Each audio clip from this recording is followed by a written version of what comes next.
Abe.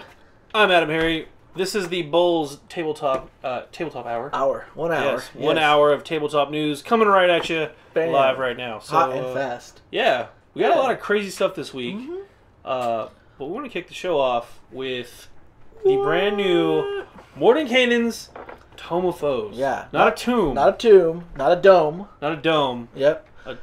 A tome. Yeah, if it was a Tomb of Foes, that'd actually be a really cool adventure, I think. It would be pretty cool. I like the idea of a dome of Poes. It's just a bunch of Poe Damerons. Poe Damerons flying. Sculpted into a dome. You're crossing the streams there. Yeah, you're going to cause an explosion. Well, I got some X-Wings over there. We got some X-Wings. We talk about Star Wars on this show. We do. But yeah, we're going to cover this one. We're going to talk about some other news with what happened this weekend with the Warhammer Fest. Tons of new stuff coming out. Just a spoiler, we're going to talk about the new Age of Sigmar news. Yes. And some of the Adeptus Titanicus We are news. so pumped about those.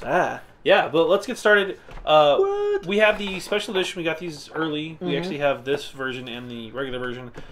They are the exact same, except for the covers. This is the fancy cover, which I really like. So they've been doing, if you've been paying attention to the Dungeons & Dragons and their books, all of the expansion books, I think. All the new books come with like the special edition cover and the regular one. I really enjoyed the eyes on the Xanathar's Guide. Xanathar's Guide. That was a really cool. That was cover. a cool one. That's because it's about a beholder, right? Yeah, no, it was really cool. He loves his goldfish. This one is a little less like abstract. Like some of the other ones are kind of abstract. This one is less abstract. Yeah, this cover's it's very slick, but it's really cool. I really like it. So the big question we get is like, what is this book? What is it for? So this book comes in 6 parts, 6 chapters. The first 5 chapters kind of cover 5 different races and conflicts going on, and then the 6th chapter is the bestiary, all the beasts, all the fun foes that you're going to fight in the book. And that's the majority of the book. The majority of the book is that, right. yeah. But the first, first couple hundred,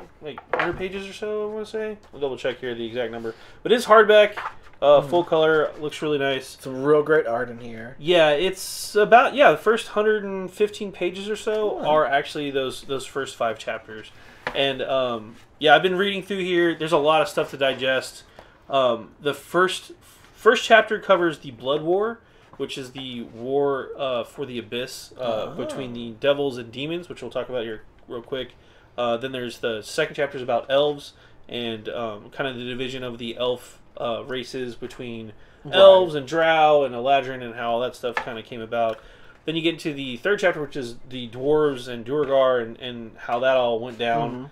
And then the chapter 4 is the Gith, which is covers the 2 different races of Gith that are at war. Right. I forget the name of the second race, so I'm not going to say it right now.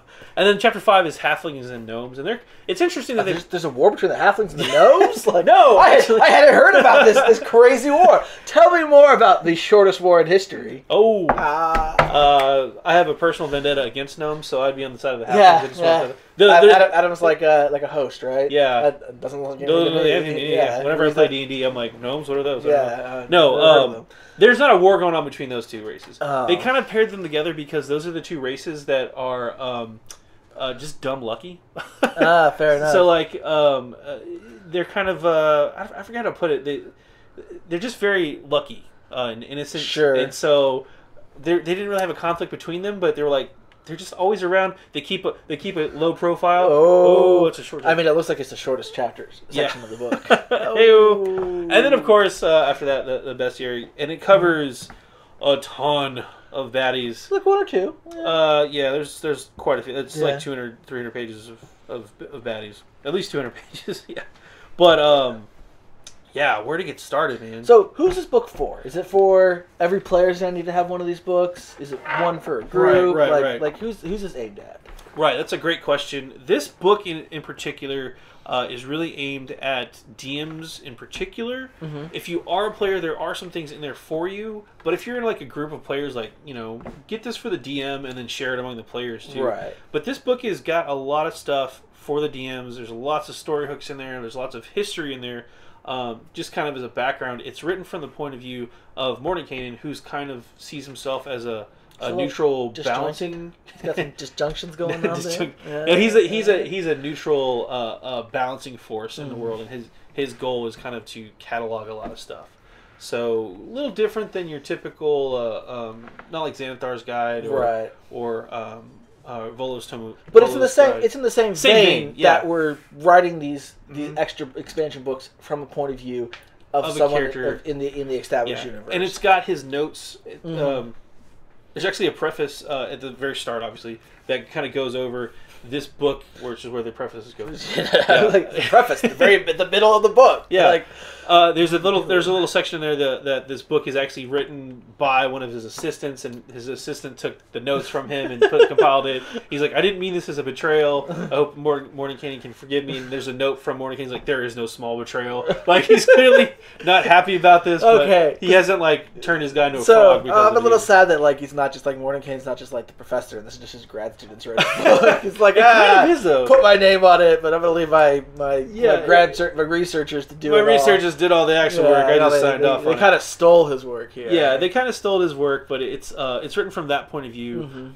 There are some tables in there for players. Right. If you were playing one of those races we mentioned, it's going to have a lot of your historical, racial background information. And there are some sub-races in there. There are a lot of sub-races that you can tap into and things like that. But it's mostly for lore junkies. And if you're just looking to round out your character with more backstory and more history about your race in general, this book is fantastic for that. And this book, now we'll get into a little more detail shortly, but looking through all the bestiary and all the monsters, those are always useful. More monsters is always useful. Totally. It did seem to me at first glance, and you can correct me if this is wrong, but it seemed like they might be a little more higher powered than the normal dungeon. The normal bestiaries and stuff. That's a great call out. One of the things you'll notice in here is as you're going through, particularly in the first section, the Blood War, where it covers the war between the devils and demons. It's got all of the abyssal demon lords and all of the devil lords. Right. So that's probably why you're thinking it's more high level, because like these are super powered like beings. Right. And they're juiced up. And I saw stuff. They control levels of hell. Yeah. So and I saw stuff like the Abyssal Dreadnought and the Demogorgon, and you have a lot more like challenge level, like 20 characters and stuff, and just kind of a general higher stuff, which is great because I think the normal monster manual has a lot of really great stuff at lower levels. Yeah. And then once you start getting to the higher levels, it kind of peters out. Which is fine because lower levels is where D&D lives a lot, right? Yeah, It is much rarer that you get to those high level games, but it's great in an expansion to have a little more. Yeah, if you're looking for that higher level content, the bigger challenge numbers, the higher CRs and stuff like that, this book has that for you. On top of that, particularly in the first section there, it's got like cults of the devils and cults of the demons. They're not called cults for demons, but it's got these different cults it'll have. Diabolical cults. Diabolical cohorts and stuff like that. But those actually have stat bumps in there for your NPCs that follow that particular cult for the DMs. So not only does the bestiary have a ton of awesome monsters that are higher level, it also has ways for you to juice up your low level encounters as well, which I thought was super That's really cool. So let's talk about player stuff real quickly. Yeah. What sub races are in this book? Oh gosh, what do we have? Basically, if there was a sub race that was mentioned, there's a good chance it'll be in this book. So we know for Eladrin. There's Eladrin. There's let's start with the elves. There's Eladrin, there's Sea Elves, there's the different seasonal Eladrin that are in here as well. And there's Drow that are mentioned. There's a special type of Drow, right? Though they serve the Shadow Queen or something. Yeah, I forget the exact name, but they're in here too. There's so many. I remember reading them, and they're pretty cool. They get a version of the Eladrin's like teleport, but they become insubstantial when they do it. The Shadakai is that? Shadakai, yeah. So Shadakai traits. There's Shadakai, Sea Elves, and Eladrin. Raven Queen. Yeah, so the Raven Queen, that's it. Yeah. So those are the 3 elf subclasses, and then there's no dwarf subclasses, right? But there's a dwarf, but you can play Duergar. Duergar, yeah. They're in there. They actually cover Duergar pretty well in this book. They give a lot of backstory from their point of view too, which I really like because there's not a lot of history. We're evil. Yeah, they're bad guys. Why do they turn bad? Why do they carry this grudge? Because they were born with a lawful evil alignment. It goes into more detail than that, though, which I really appreciate. There's tieflings, right? Tieflings are pretty big in this book. I do want to mention the dwarves real fast. They do talk about the dwarves across the different realms. Okay. So, like, you have Greyhawk dwarves, you've got your Eberron dwarves, whatever. It talks about those a little bit, touches on those. Mordenkaine travels the plains. Right. So he goes to all these different locations, and he's trying to collect as much knowledge as he can about all those. Tieflings. Tiefling. Yes. There's a lot of Tiefling stuff in this book. A lot of Tiefling stuff because they cover this book really does cover the war between the Hells and the Abyss, and so if your Tiefling is kind of from those bloodlines or traces their ancestry back to like Dis or something like that, then you can actually have bloodline traits from different bloodlines, right? Yeah. So there's several different Tiefling kind of sub races. We've got the Sea Elves, the Eladrin, the Shadowkai, the Dwarves, Duergar. I'd say Duergar. I don't know. Duergar, yeah, sure. Then I saw we have there's the Githyanki and the Githzerai. Yeah, so the Gith are an entire new race. No, the Gith were shown off, I believe, in Volos at first, just as player races. Were they? As a player race? I thought they were shown off in. I thought they were just. They might have been Xanthar's guy. Well, there's one I of don't those. think they were in one. I thought they were in a. They were in. Yeah, I have it. So. I thought they were in a preview in a Unearthed Arcana. They might have been in that, but I'm pretty sure that they had player stats rolled up. Because they have the rules for Githyanki and Githzerai in here. Yeah, you can. They have the lore of them. They have the rules for them too. Yeah, so it's interesting how they did it. I'm pretty sure they were in another book, just as like the Gith, but you basically choose which faction you want to be a part of. Right. The Githyanki or the Githzerai, and yeah, it's got the history of like what each faction, what each side is all about, and then there's a ton of charts in here too. Just to kind of show off, I know it's probably hard to see, but there's a ton of different charts to roll off to do names and stuff like that, personality traits. There's also, they talk about this Shasa Kul, which is I'm probably butchering that, but it's an organization that is trying to repair the Gith race just to become Gith again and reunite the Githzerai and Githyanki as one thing. It's okay if he mispronounces it. Like, you have to be able to dislocate your jaw and speak and speak the eternal language of the Undying City. Right, it's going to be a little rough. Out of your nostrils to properly pronounce it. Yeah, but the player races, I didn't see the rules for them in here. Are they? Did I just skip over them? I was reading all the lore. You were just there, actually. They have some really cool art in here. Yeah. Right here. So it does really Gith. That's right. It says just the Gith traits. Yep. And then you pick your side. I do want to clarify one thing real fast too. There was a video that D&D Beyond put out that said there was an adventure included in this book. There's not actually an adventure in this book. Okay. That was a kind of a misunderstanding. There's an adventure that goes along with this book that's part of the Adventurers League. So if you're playing in the D&D Adventurers League, you can get access to that adventure when I think there might be some stores that have it as part of their early previews. But the adventure is not. There's not a Gith adventure in this book. Also, though, reading this book is an adventure in itself. So that is true. Yeah, there's a lot of stuff in here. There's a lot of stuff. A lot of really good stuff. And then there's deep gnomes. Deep gnomes are a separate in the book, right?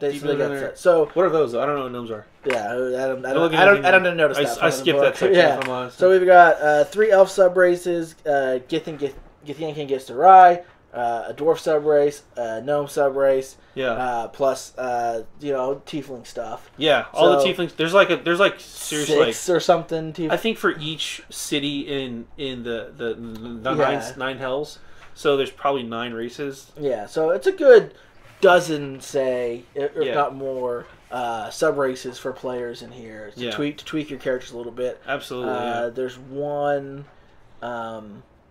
The deep gnomes get a special feat, but I don't think there's any other feats in the book. Yeah, there's not a lot of. There's not. This isn't a super rules heavy for players. Right. So there's a lot of background, and there is those sub races. Yeah, so that's what players get. Yeah, but for the DMs, this is going to be a giant. So good as a tool. Let's talk about monsters a little bit. Yeah. What's your favorite monster you've seen so far? It was Asmodeus, Amadeus.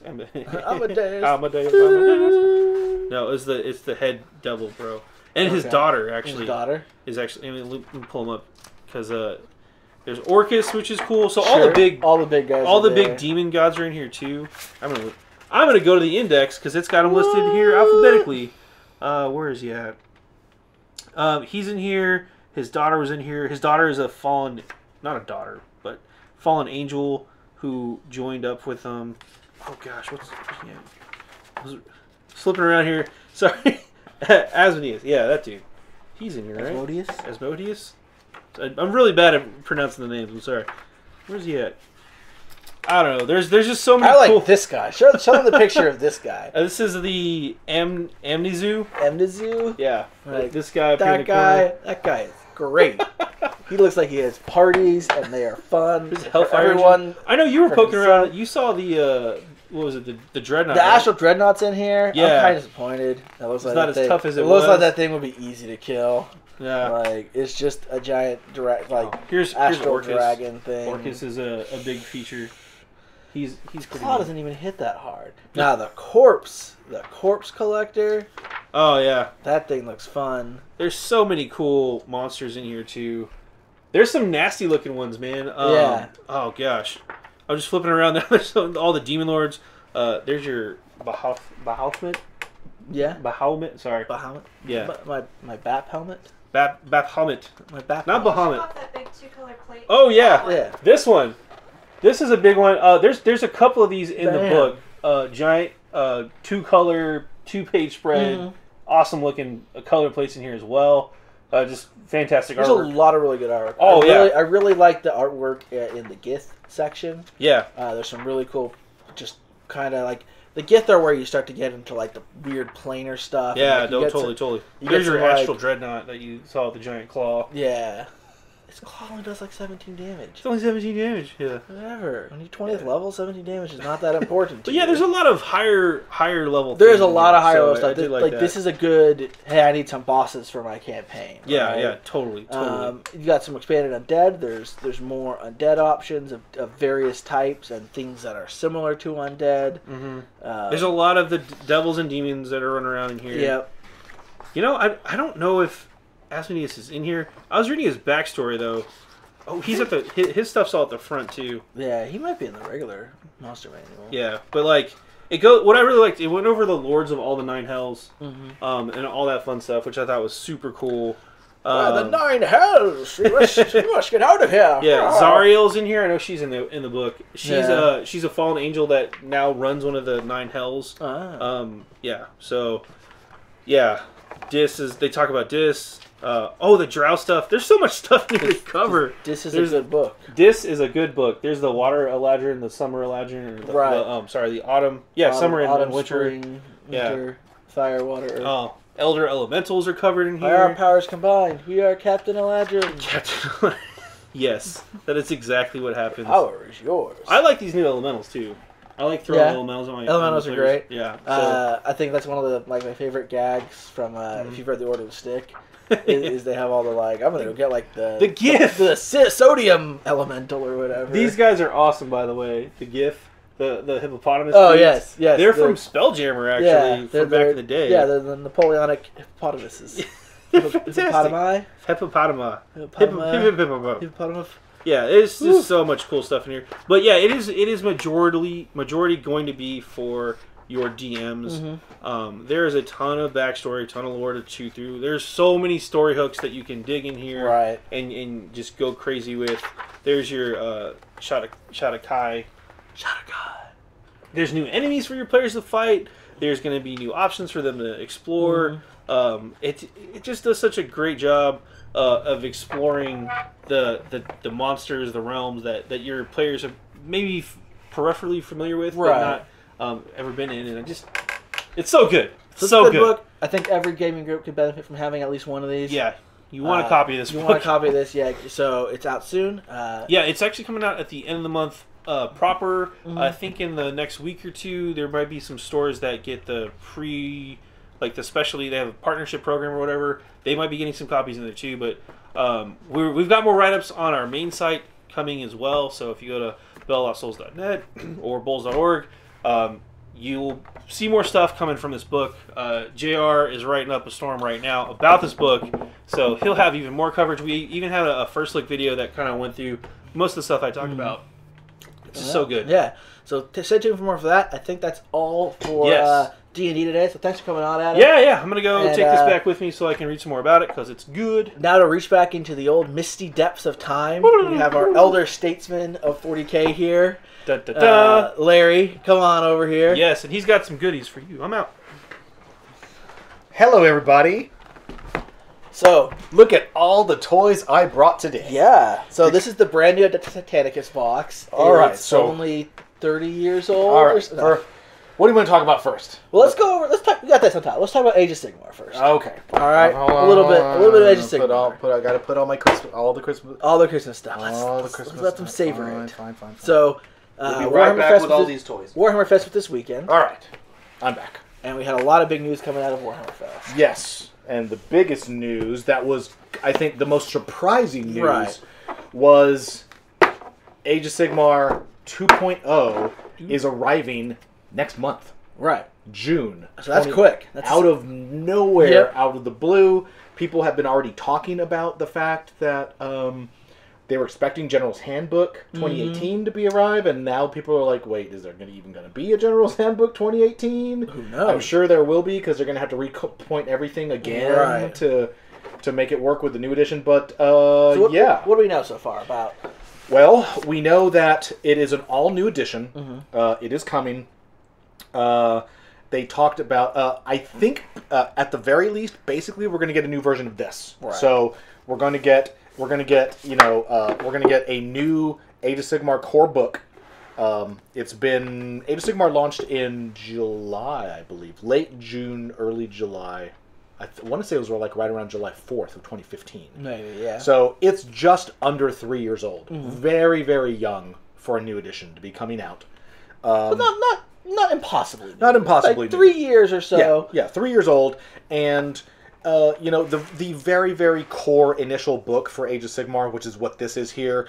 For all you guys who have been playing Age of Sigmar, it was really, really long on miniature photography. Yep. And it was kind of short on the background. And it was mostly there to just kind of deal with the shock of there's no more fantasy and this is the big new thing.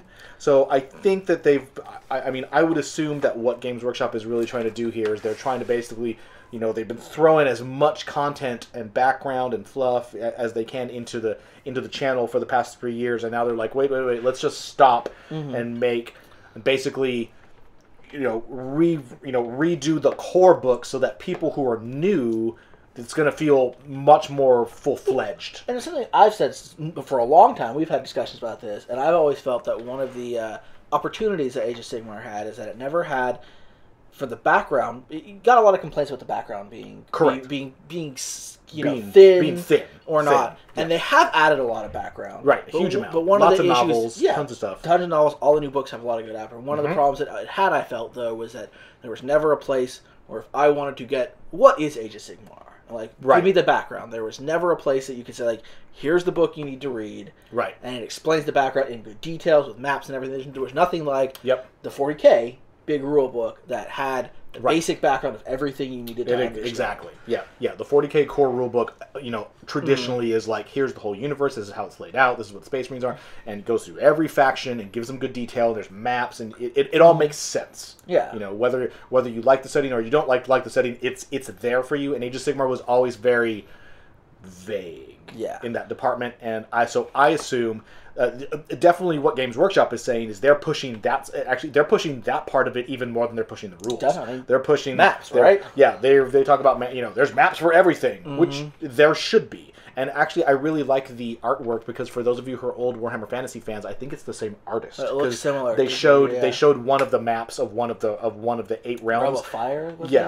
And it looks the artistic style and the way it's done and the lettering and just everything. It looks very much like the classic global map from Warhammer Fantasy. Yeah. So I think they've just basically retasked their team and they've redone it all. Which is a good bit of continuity. If you like the old stuff, having the same similar maps and stuff. So maps are great. And just a more concise core place to go look at all the lore and everything. Right, it all makes sense. Now they have all these new races, so you don't have to go out and buy a bunch of different books to figure out what's going on, though. So all the core races are just going to be baked into the rulebook, which they really need to be. Now that it's been 3 years, they're emphasizing all the different types of play that you can do, and then the big one was they started to talk about rules. Right, and that is where. They released... they haven't talked much. I'm sure that they're going to be teasing this out. I mean, this is pretty much... They can't tease it out too much, right? It's coming out in like a month. Right, exactly. It's going to be here in a month. So I think that this is basically going to be the this is going to be the big summer release. I assume that we're going to have another summer of Sigmar, and we're going to have a whole bunch of new Sigmar stuff. There's supposed to be, there's lots of rumors that there's plenty of 40k stuff coming too. Sure. Well, we know that we've got the Night Haunts as a new army, right? And then we know we're getting a lot more Stormcast stuff. Correct. Stormcasts are the big poster boys of Age of Sigmar, so they haven't had a lot of love since kind of their initial rollout when Age of Sigmar was launched, and so now they're going to get a whole new realm of stuff. Some cool stuff. I really like the new ballistas and the ballistas look cool. Pretty cool. I'm really happy to see that they're starting to now put together an actual aesthetic for what death is going to look like. Like the Age of Sigmar aesthetic is now, it's not just reused Warhammer Fantasy ghouls and Varghast and all that stuff. It's now they actually have their own unique thing, and it's all gonna tie in with the Malign Portents and all the stuff Nagash's do. It really makes the game feel a little more spiritual to me. It's terrible. It's terrible. So what rules changes do we? They have teased some rules. Changes. They have. I think there were three big ones. I heard. What we got there? The first one was that they want command abilities. Which, for all you who play Age of Sigmar, and if you don't play Age of Sigmar, the rules are in everything, and they're only 4 pages, so it's really short. So command abilities used to, in fact, I'll read them, because it's one whole paragraph. The hero phase. In the hero phase, there we go. Your general can use 1 command ability. All generals have the Inspiring Presence, and some may have more on their war scroll, and basically you pick a command ability and you can use it right then during the hero phase. They've said that they're going to move towards a model where the command abilities work all turn long. Sure. So what effectively you're seeing is, to me, that sounds a lot like command abilities are effectively auras like we see in Warhammer 40,000. So your general has some ability, he's going to use it, and it is in effect all the time. It's not it's started my turn, I'm going to activate it does this one thing, and then I'm done. So so now you're going to see HQs become, more center pieces in a lot of ways. Buff/nerf units. They're going to be doing whatever it is they do, good or bad, all throughout the turn, which is cool. That's going to make all the HQs more important. Right. The second thing they announced is that there is some type of command point system coming to Age of Sigmar. Which is interesting, because I think while command points were really well received when 8th edition first came out, they've become a little more controversial. In 40k. In 40k. Yeah, there's definitely... I think on average people like them, but there's so many of them, and there is a great disparity in 40k between the top 12 stratagems that are critical and you build armies around them, and then the 60% of stratagems that you have never seen ever in a game and never will. Right. Now we don't 100% know what them introducing command points means. Right. Whether it's just you spend them for rerolls, or whether each army is actually going to get individual stratagems or something like that. To me, it seems like it would be odd if they all got stratagems, because we just got some big army releases that don't have those. So unless that all comes in like a general's handbook and they're like, here are those, it seems perhaps more likely it's going to be like a few generic. That's what I mean. But if there's a core rulebook, that's where you'd put them. Right. It would be very easy to just say, well, as an example, they could very easily, because of the way Age of Sigmar still has, there's like the armies, but it still has the 4 Grand Alliances. Sure. So it would be very easy for them to future-proof the game by just saying, like, either here's, similar to 40k, hey, here's the 3 command points that everyone, if you play, gets, or they could make a table of like 6 per Grand Alliance. Per Grand Alliance, and then every army, by definition, has to fit within one of those Grand Alliances, so they could do it that way. And it would always future-proof them, regardless if you're waiting for a codex or whatever. So we'll see exactly what that means more in the future, whether it's going to be simply rerolls or something like that, or we're going to get some cool, tricky stratagems. And then the third thing they released was no firing out of hand-to-hand combat. Right. Which is something that you could just absolutely do in Age of Sigmar for the past 3 years, and apparently they're just like, you know what, maybe we shouldn't have... the unit of archers just shooting people 36 inches away while berserkers are beating them in the face. It was one of the weirder things in the game, I think. Yeah. And I think it felt very counterintuitive to some players. It did. Especially because every other Games Workshop game and almost every other game in the industry is like, oh, are you in close combat? You can't shoot, yeah. So I think it was a vestige of that first year of Age of Sigmar when it rolled out, and it was all about, it was absolutely, what Age of Sigmar is now is very different than what Age of Sigmar was during its first 6 months when it rolled out, and it was, I have the longest mustache compared to you, so I get benefits. I know this whole beard just for Age of Sigmar. There was no points at all, and it was very much a... There was a very strong philosophy behind Age of Sigmar, and it was this is the way we are going to make this game, extra clean, extra efficient, extra abstract, come hell or high water. And I think rules like that, like sure you can shoot out of hand, that was part of that, and then as the game has moved away from that and kind of become grittier and more detailed and more complicated, they're starting to kind of backpedal away from that. And with 2.0, it's a perfect opportunity for them to go and just reset the bar. Yeah. Oh, is there a question? Yep. Hey, there's a question. Do you think more cinematic spells means just getting minis for spell effects, or do you think there will be other changes as well? I don't know. I mean, generally to me, my understanding is that when they say cinematics kind of spells, it means big, powerful spells. Right? But they did show miniatures. Sure. That are of magic. Right. So there's a whole set of different miniatures that they showed, which look like maybe you're casting spells, and those spells actually produce things. This is my fireball that runs around the table. Very similar to, say... I wouldn't be surprised if we see things similar to, say, because we've seen those miniatures, which, I mean, in theory, Games Workshop might make miniatures that actually aren't used on the table, but that to me that seems fairly unlikely. So I think that what they mean by that is they're going to make an entire range of miniatures that are basically in-game spell effects that effectively don't expire. Sure. Very similar to, say... for all you more old-time 40k players, the way like vortex grenades used to work. You throw a vortex grenade and you actually put the dome down on the board, and it then moves around and is doing stuff, and players are reacting to it, which makes your game, again, more cinematic. Yeah. So I think they're definitely... They want that sense of magic is like something you're going to see in a movie. It's not. Right. It's not just... In other words, magic... And to be honest, I could see them moving in that direction...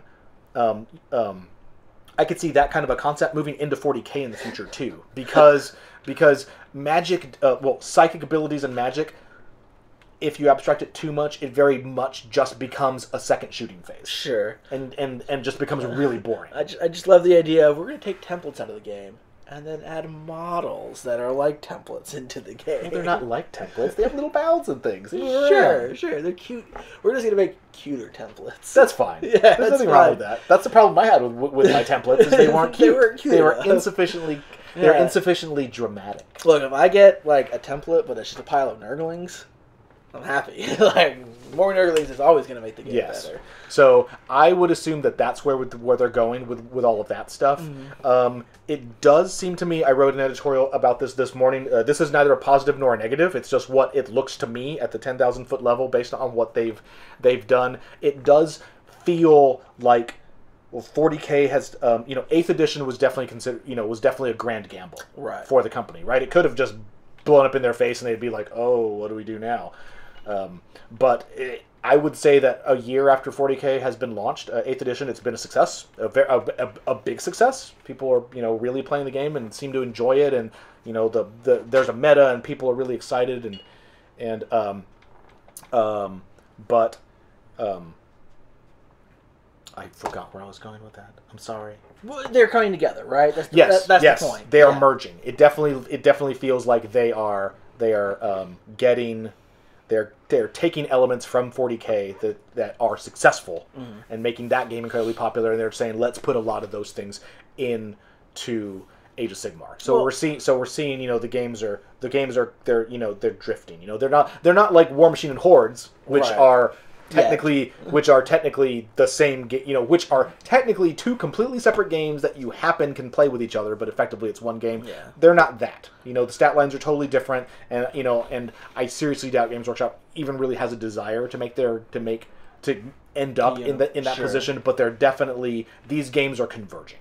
Well, I think if you look at it, Games Workshop did, in the past 3 years, right? Games Workshop has taken two really big gambles with 8th edition and with Age of Sigmar. Sure. 8th edition has obviously paid out. Correct. Paid off. Say what you will about whether it's a balanced game or not. Right. It has paid off. There's a lot more player excitement. There's a lot of players who got back into the game and are staying in the game. And whatever its flaws, it is very, very popular still.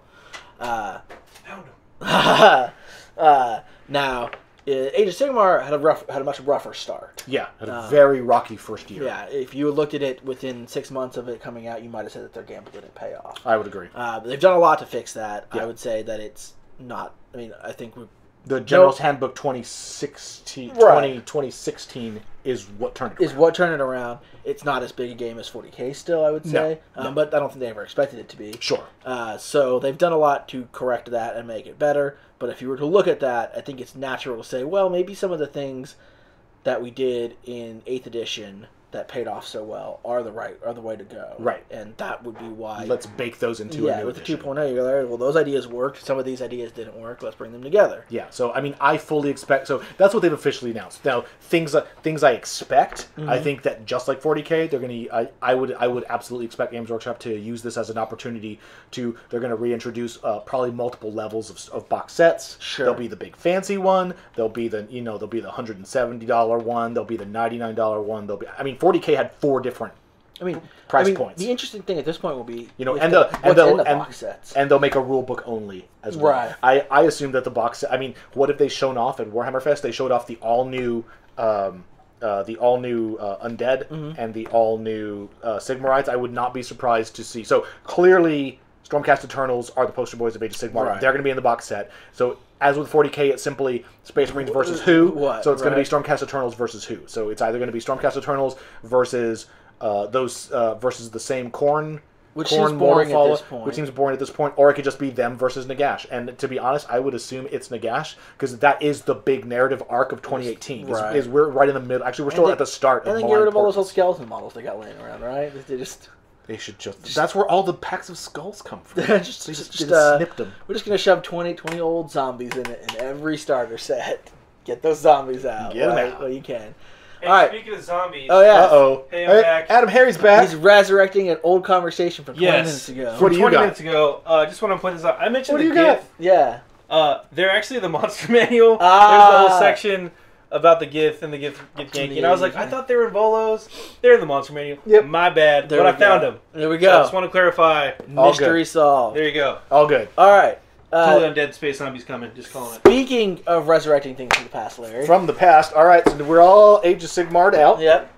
But don't worry, because we're going to be talking about Age of Sigmar for the next couple months. So it's not necessarily the most surprising news, because we've been hearing stuff about this, so we didn't know specifically we were going to hear as much this weekend. But yes. I would say in some ways the most exciting news, and perhaps the biggest news out of Warhammer Fest.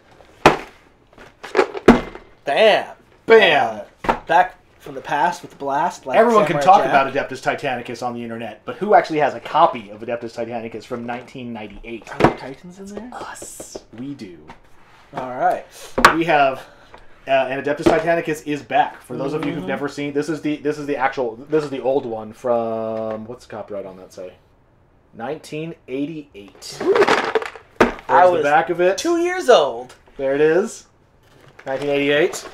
It came with a bunch of. Here's the rule book for it. It has all the cool stuff that all the warlord, all the titans. The original appearance of Horus and the Horus Heresy is from this game. Right. This is where the Horus Heresy came from. So, a couple big overview things. Adeptus Titanicus is set in the Horus Heresy. It is set in the Horus Heresy. It is not epic 40K. That is correct. It is a large-scale game in which, in the modern version at least, you'll each be taking command of like a maniple of titans. Correct. And some type of a titan with knight support. And you guys, fight in a city with titans versus titans, and it's big brawler, big robots, kind of like your mech warrior kind of game. Yep. That kind of thing where you get these big things that are way too big for normal scale 40K. And I do have to say that it is purely a coincidence, but there is this weird thing that happens in the industry. It happens in this industry. Yeah. It happens in the movie industry. It happens in the video game industry, where everyone every year just kind of like has a theme. Yep. Everyone all hits it at the same time. So Adeptus Titanicus is coming back this year. We have Monster Apocalypse. Yep. Coming from Privateer Press, and then there's actually there is an actual Pacific Rim game coming. I mean, there's this is the year of... Not to mention we have a BattleTech and MechWarrior video game coming. Yeah, so this year. This is 2018 is the year of giant robos. Yeah, so, I weep only for my wallet. Yes, exactly. Nothing else. And so what they showed was fantastic. So first of all, you can go onto BoLS. We have all the pictures and everything there. So we have our Imperial Knight, and what they showed at Warhammer Fest was they showed that the three introductory kits that are going to come with the new Adeptus Titanicus. First of all, it's all plastic, which is great. They did say that there would be some resin, that the actual launch range will be plastic and resin kits. So Forge World will support it as well. Sure. With weird, they'll do all the rare stuff in resin. But in plastic, we get Warlord Titans, we get Reaver Titans, and we get Knights. Interestingly, which to me is really interesting because no Warhounds.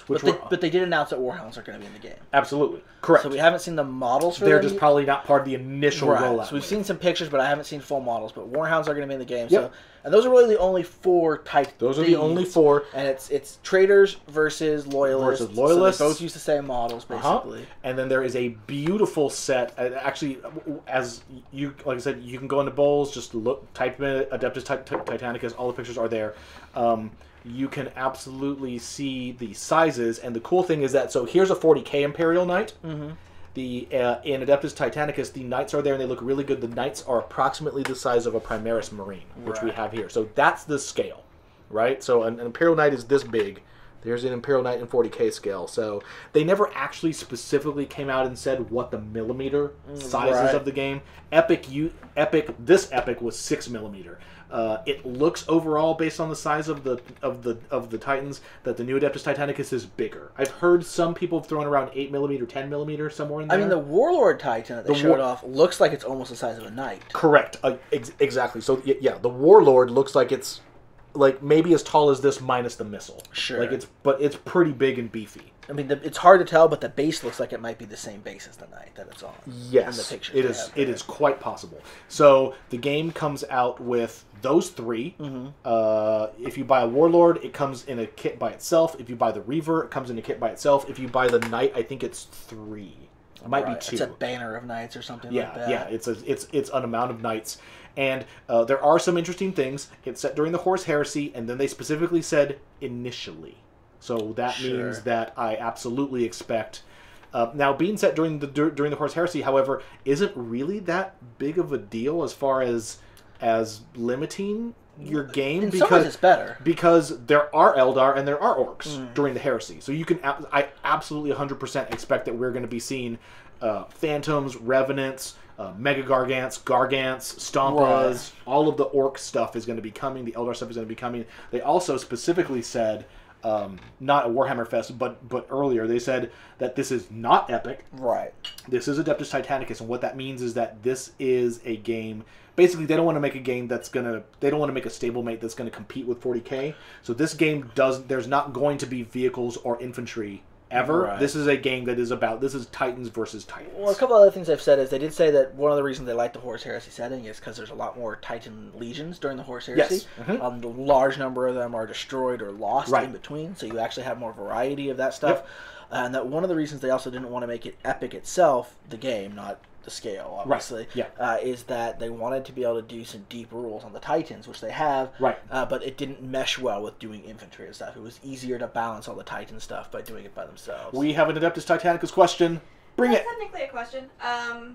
Dax is in chat today. Hey, Dax. Hey. Talking about some things that he'd seen across the net, saying that it's going to be true scale at 8mm. Okay, so 8mm. Okay, so... And that the Warhounds would be part of the initial release. They just didn't have the models printed for Warhammer Fest. Oh. Could be, yeah. Well, interesting, because if that's true, they also didn't have Warhounds on any of the slides. No, where they were showing boxes. There's one slide. It's not in the boxes, but there is a slide that talks about Warhounds and had a... It looked like... I couldn't tell. It looked like it was artwork of a Warhound was on one of them, but it wasn't specific. It didn't say what box was coming in as far as I could see. The big part to me that I'm really excited about for Adeptus Titanicus is the buildings. Those look really good. The buildings are plastic. You assemble them, and they're specific. I mean, they're almost like Legos. They're modular, so you can stack them on top of each other to build all kinds of really interesting buildings. For you guys who don't remember, I'm saving a special surprise for you. These are the original buildings. This box is full of these buildings. These things, so they've come a long way. So everyone who go to BoLS and look at the pictures. The original Adeptus Titanicus. This is foam, like shipping, like you buy a stereo and it has styrofoam in it. Well, the original buildings were 2-part styrofoam, and you press them into each other, and you could say it's like so they have all the little windows and everything on it. So this was state-of-the-art technology for Games Workshop in 1988. So they've come a long way. And the best part about these is that you could actually use them to transport your miniatures, which you could just put them in there. Yes, sure. And close them up. And then when you go on your long trips, that miniature is perfectly safe in here. This is their early modular foam trays. Also stereo equipment. Yeah, definitely. If you have like some small stereo equipment. You can put your little... it's really great for holding your headphones, your little earbuds. Sure. You can just put them right in there. Put them in there. That's true. And then you'll never lose your iPhone earbud things. You will not be able to do that with the new ones. Yeah, unfortunately. But they look beautiful. The thing that most impressed me wasn't even the Titans themselves. It was the pictures of the game being played. Because when you saw the Titans with the new buildings on, and of course Forge World is making tiles, and I guarantee you it is only a matter of time until all of the mat companies are going to come out with 8 millimeter blasted out cities with big road grids and ruined. That is. I guarantee you that there are people in Photoshop around the world and those companies working on those right now. Just zoom out. Scale. Scale. I think it's a good sign. Anytime the company starts putting out some terrain for the line, it does mean that they do plan to support it at least a little bit. Oh, absolutely. Right? Like that they care about this. Adeptus Titanicus. This does not feel like Lost Patrol, like Lost Patrol, right? Or like the Horus Heresy Burning of Prospero, right? Sure. The games that were just basically vehicles to sell miniatures. This game is gonna have legs. It's being supported. In fact, the entire reason that it had the 1-year delay, according to the designers who gave an AMA a couple months ago, is they even said that they wanted it to be a limited release, resin only, a specialist game for the super enthusiasts, a Forge World thing, and then they realized that they saw the success that Blood Bowl had, and they saw the success that things like Necromunda, and they said, "Whoa, we need to just stop and let's take a year and actually do this game right and make it a core game. It needs to be in and then at that point you have all the so supposedly the game part of this has been done and on ice for a while. It was just when you're Games Workshop and you're the kind of company that's big enough and you're cranking out multiple plastic kits a week, you have to have time to go back and re-engineer all these kits in plastic, put them on sprues, get them into the production schedule, squeeze them all in there, get them all done. How you can do scenery, it's a lot of different SKUs that are all suddenly being, are competing with mainline 40K and Age of Sigmar stuff because you got it's plastic, so they're running them off the main machines. Definitely. So to me, it's all a super positive sign. Yeah. Like Necromunda, right? Necromunda is being supported in plastic. Being supported really well, yeah. And I think that as Necromunda is kind of, it's a slow burn. It's not going anywhere. It looks like it has legs. They're going to keep on making stuff for it. And, every 2 or 3 months, a new thing from Necromunda comes out. I think that that's the model we're going to see for Adeptus Titanicus, and I'm all over it. You better bet we're going to be playing lots of Adeptus Titanicus. And we don't know a ton about the rules yet, but we do know it's going to be a pretty in-depth game from what we've seen. They've shown up a few of the dials and stuff. Yeah, about a year ago, we saw they did a test game of Adeptus Titanicus at I think they did it at the Forge World Fest last year, and they played Adeptus Titanicus at 40K scale. Right. They just brought a bunch of Titan models out and played a test game, and they gave everybody their kind of stat cards. But that's the thing that really surprised people is, like Abe was saying, when you have a game where it's my 4, 5, 6, maybe 7 models versus yours, the amount, which is very different than playing Epic, where, if you played Epic back in the days, you had, I have 3 Space Marine companies and people still play Epic there. It's true. There's a blog out there. All 4 of them. It's big in Australia. And you say that about everything. It's big in somewhere, like Australia. So what they've done, though, is that because the model count per side is so small, even smaller than Necromunda, right. You're talking about a model count that's closer to playing like Kill Team or Shadespire. Yeah. So the detail per unit is exceptionally high. So a year ago, they had you basically had like every player had a full Titan control card, and that Titan control card, every Titan got one, and it was complicated. So you had. It was very. You had a certain. You had like reactors. Your Titan broken down to its different components. The individual components had little sliders for how much damage they'd taken. It wasn't just arbitrary. My Titan can take 16 points of damage, and when it's dead, it's dead. It was every turn my Warlord generates 16 plasma points. What do I do with them? I'm gonna put I'm on an objective and I need to win the game, so I'm putting full power into my shields, and I can't fire my weapons or move. Or I'm going to put, or the opposite, I need to get somewhere to win the game, so I'm going to drop my void shields and turn off my weapons and just put it all into the, into my legs and go. Right. So it's that kind of a game. There's a lot of this really specific detail on. And they showed off a couple of those cards at Warhammer Fest. So we saw the big Titan one they talked about. There's a smaller one for the Knights that looks like it has like 2 or 3 Knights on it. They're not as detailed because they're just kind of your annoyance and flanker stuff. They're the popcorn. Yeah, so that things can die early on without ruining the game. So that's definitely big news. So we had a few other things out of Warhammer Fest was this weekend, obviously. Sure. So what are a couple of the big things we saw? So this and Age of Sigmar were by far probably the biggest thing. Those were absolutely the biggest thing. But we did get a lot of other little things. I think one of the best things is we saw are absolutely beautiful Sisters of Battle miniature. We did see a Sisters of Battle miniature, and I think it is gorgeous. I think they did a fantastic job on it. First off, without even talking about the miniature itself, the base. The base is amazing. The base is amazing, and I think that we're going to see Games Workshop starting to move towards making these kind of... there's like normal ranges, and then there's the premier, like we're putting lots of time into this range, and sometimes they will do a specific range of bases for certain miniatures if they warrant very thematic bases. As an example, we saw this with Necromunda.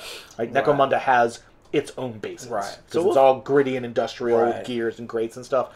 And if all the sisters come with those bases, with the little roses and steps and fleur-de-lis and oh my gosh, the bases looked fantastic. It looks fantastic. I thought it's one of the best realized, like if you see the piece of art that model is based off of. Yes. That is such an amazing realization of taking that art and making a model out of it. Yep. I think they captured, they look feminine. They look really tough. The faces were very graceful.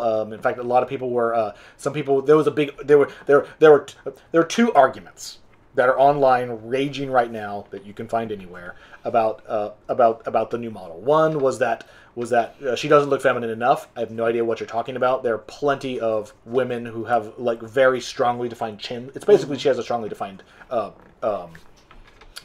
jawbone. Right. Her jaw is very angular, but go look at what is her name? Gwendolyn. Gwendolyn Christie? Go look at a straight-on shot of Gwendolyn Christie. She has a face that looks just like mini, they're mini, tough-looking heroines that have faces that look just like that. I'm just going to say it. It's kind of amazing that we're in an age that we can debate over whether the jawbone of a 28mm model is too defined and how that defines the model. Can we just is it too feminine or is it too masculine? Can we step back here and think about how amazing that the models have come these days? Yes. That we can be sitting here debating maybe that jawbone should have been 1/8 of a millimeter, right. Smaller or whatever. It's amazing that we can have debates about the jawbones of little miniatures. Yeah, because go back and look at what Sisters of Battle looked like 20 years ago. Other models. So I think it does a really good job of capturing Sisters of Battles. I'm happy with how they did the bolter. It feels like the bolter looks good. The bolter looks good, and it looks like it's a little bigger, so it feels like a bolter should feel to a human. Just in general, the model looks. They made the model look tougher, more rugged, and yet completely feminine. Right. You still got the corset. You still got all the accessories. You still have, they're wearing flat boots. Yeah. No more high heels. They didn't wear high heels. There's only one Sisters of Battle model that has ever worn high heels. But it's the artwork. There's a lot of high heels in the artwork. There's only been one sister about that. That's true. All the old metal ones have flats. Yes, and it's the canoness who is specifically based on the John Blanche artwork. That's true. That has not been a problem with Sister Battle in the past. I wanted to give a quick shout out to Darren Latham. He was on the design team for that. Very good work. Thank you.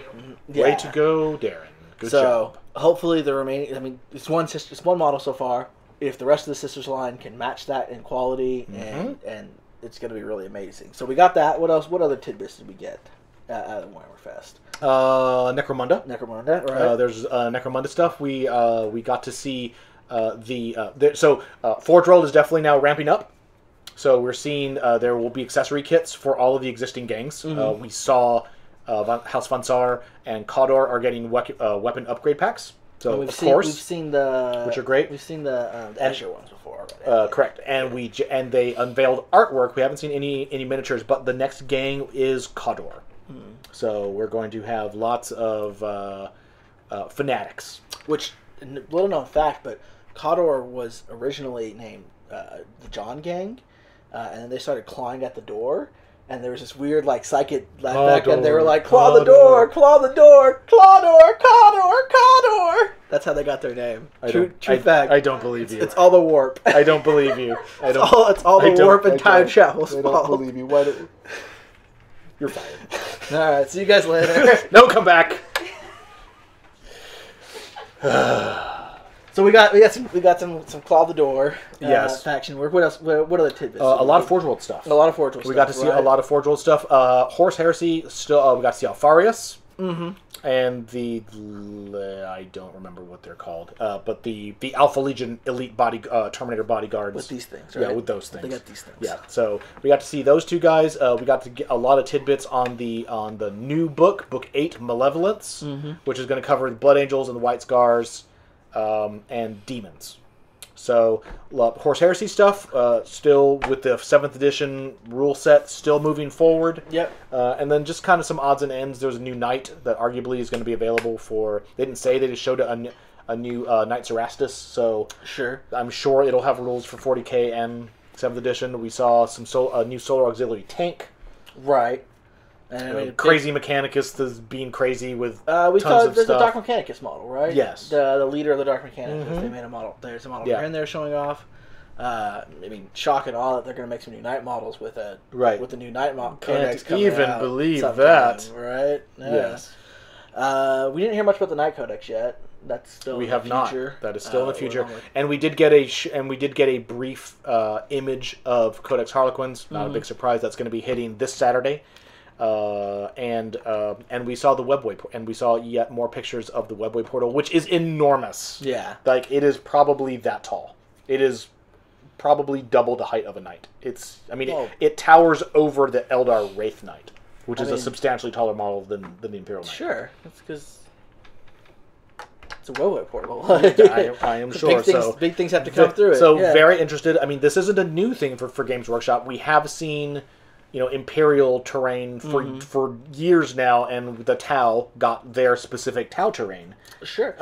And in fact, their whole terrain, line. Action playset. I mean, I think even more. We've seen the Nalmal for Nurgle. That's true. And then we saw the shipwreck for Ionic Deepkin, right? Right. And we're seeing more and more. Each book is getting its one, getting its one individual terrain piece that has special rules that you can bring along. Yeah. Or that's a model that acts as terrain. So the Webway portal is being released alongside Codex Harlequins. We're going to have to wait and see whether or not it's actually in Codex Harlequins, or whether it's just going to have a PDF, or whether it's available. Is it a Harlequin thing? Is it a whole Eldar thing? We will find all that out, I'm sure, in the next few days. All right. Well, that's our hour, though. It is our hour. It's been an hour already. And we can only do an hour, otherwise it's the Teamsters will come and shut us down. BoLS Tabletop we can't have hour and 5 minutes. Yeah, that's not the name of our show here, guys. Thanks for watching, though. Thanks for watching so much. It's been a super packed week, and we will be back next week. I'm sure to talk all about Harlequins. Wow. I'm Abe. And I'm Larry. Have a great one, guys. Thanks for watching.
Don't forget to subscribe. Thanks for watching.